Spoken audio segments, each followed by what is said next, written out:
Welcome to the Deep Dive, where we unpack complex information, distill surprising facts, and help you get well-informed fast. Hi there. Today, we're diving into a truly compelling case study. It's all about organizational transformation. Really, a journey from identifying some pretty deep-seated challenges, all the way to building robust systems and empowering an entire staff for, lasting impact. It really is a remarkable blueprint, I think. Shows how, strategic analysis, targeted capacity building, and truly integrated data systems can just fundamentally reshape what an organization can do. Yeah. We're going to be exploring the experience of Wide Horizons for Children, Ethiopia, WHFCE, and their collaboration with ABLU Consultancy and Training Services. It's quite a story. That's right. So our mission today is to take you through their entire journey. We'll start with how this partnership came together, then dive into the critical staff capacity building program. This was key. Absolutely. And finally, we'll look at the development of an integrated monitoring, evaluation, and learning guideline, that's MEL, that now kind of seamlessly blends with their management information system, their MIS. And you're going to hear how this wasn't just about, putting new tools in place. It was really about fostering a deep-seated culture, continuous learning, data-driven decisions. That's the goal. Okay, let's unpack this then. Let's do it. So every significant transformation, it really starts with a clear, sometimes maybe uncomfortable look at what isn't quite working, right? Oh, wait, you have to face it. Exactly. And for WHFCE, an organization with, a long and impactful presence in Ethiopia, their 2024, 25, 2028, 29 strategic plan, it had strengths. Definitely. Oh, absolutely. Things like aligning with the Sustainable Development Goals, the SDGs, and a clear focus on monitoring and evaluation already. That was there. But it also revealed some, profound limitations.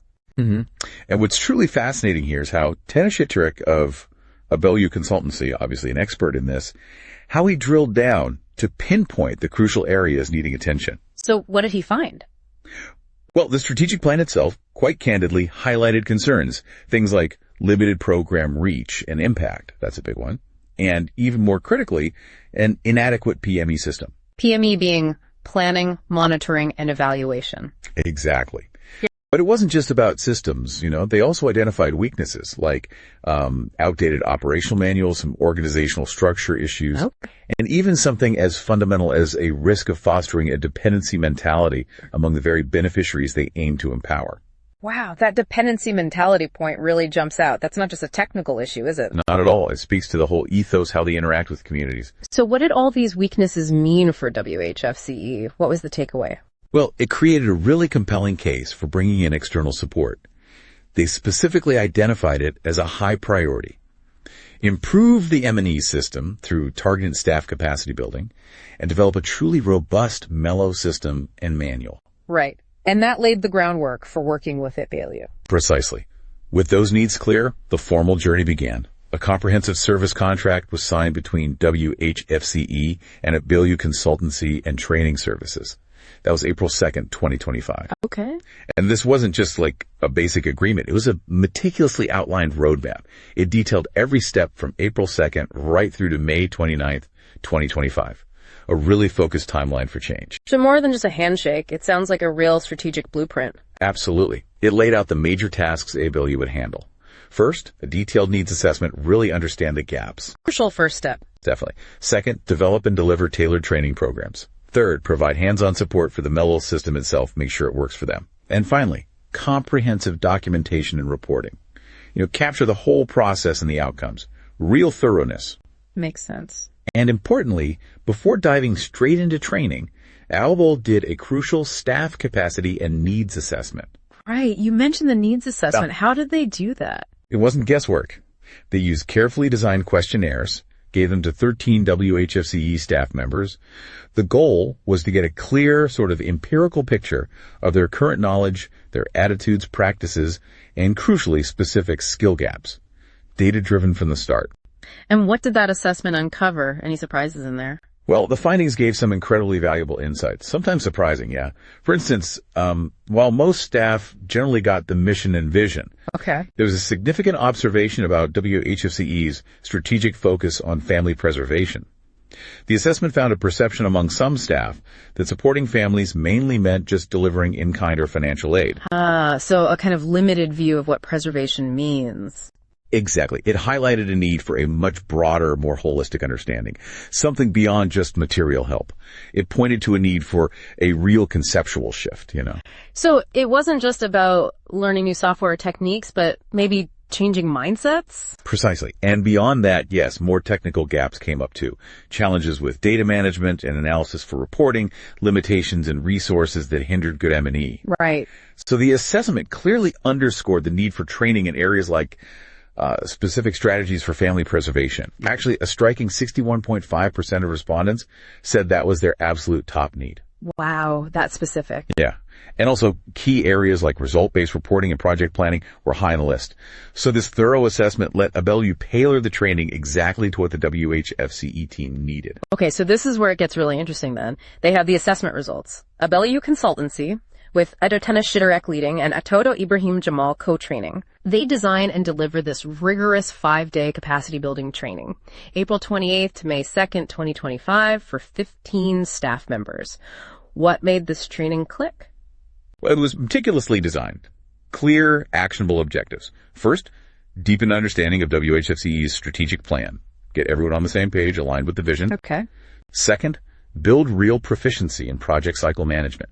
Things like intervention logic models, result-based management, really shifting focus from just doing activities to planning for specific, measurable outcomes. Okay, maybe pause there for a sec. For listeners who aren't deep in project management jargon, what's an intervention logic model or result-based management in simple terms? Good question.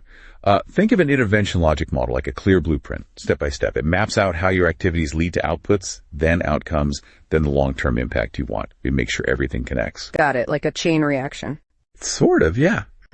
And result-based management builds on that. It focuses the whole project planning, monitoring, evaluating on achieving specific measurable results. Not just ticking off tasks. It's asking, what did we actually achieve, not just what did we do? Thanks. Yeah. So what was the third objective? The third was to significantly strengthen their M&E skills. Specifically, developing SMART indicators, specific, measurable, achievable, relevant, time-bound. Right, SMART. And crafting robust, result-based reports that really capture the impact, not just the effort. And the feedback, the evaluations sound amazing. They were. It clearly wasn't just another tick box training. Participants rated facilitators' competence, super high, 4.55 out of 5. Wow. Usefulness of group works even higher, 4.73 out of 5. And the extent of participatory approach, also 4.55. Those numbers tell you people were really engaged. Definitely suggests effective delivery. Absolutely. And the achievements were broad. It wasn't just about technical skills. The training really boosted teamwork and communication. They used exercises like the Broken Square Challenge. Oh, what's that? It's a simple, clever exercise. Teams have puzzle pieces, but they can't talk. They have to cooperate, even give away pieces they need to help the whole group solve their individual puzzles. It really drives home how vital collaboration is. I see. A practical demonstration. Exactly. A real aha moment for many. And it fostered a much deeper shared understanding of the strategic plan across the whole team. So it sounds like it strengthened the team's collective ability, not just individuals. Did it stick? Did people internalize it? Good signs, yes. A strong indicator was that staff submitted personalized action plans afterwards. Real commitment to apply what they learned. For instance, one participant, Tariku A., committed specifically to improving his behavior by reducing my weaknesses and strengthening my good behavior to meet organizational goals. That's quite personal. It shows real buy-in. Another person noted, the training helped us see the value of teamwork, but we need more time to internalize concepts, which highlights both success and, well, a challenge. Right. The challenge you mentioned, duration and time management, rated 4.09 out of 5 with people actually wanting more time. It's kind of a good problem to have, isn't it? It really is. It means they were hungry for it, not bored. It speaks volumes. Yeah. And what's critical here is that this wasn't just about training. A really pivotal outcome from this whole collaboration was developing a comprehensive monitoring, evaluation, and learning MLO guideline. Okay. And importantly, it's seamlessly integrated with a management information system, an MIS, mainly using Google Sheets. Right, Google Sheets, a tool many of us use. So what does this new integrated MLL system actually mean for WHFCE day to day? It's not just a document sitting on a shelf, right? It's described as a dynamic process powered by robust MIS infrastructure. Unpack that for us. Yeah, it's way more than just documents. Think of it like this. The MIS using Google Sheets for accessibility and collaboration, that's like the organization's medical records department. Collecting the data. Exactly. Diligently collecting, storing all the raw data, who they serve, what services, key metrics. The MEL guideline, though, that's the diagnosis and treatment team. Ah, the analysis part. Right.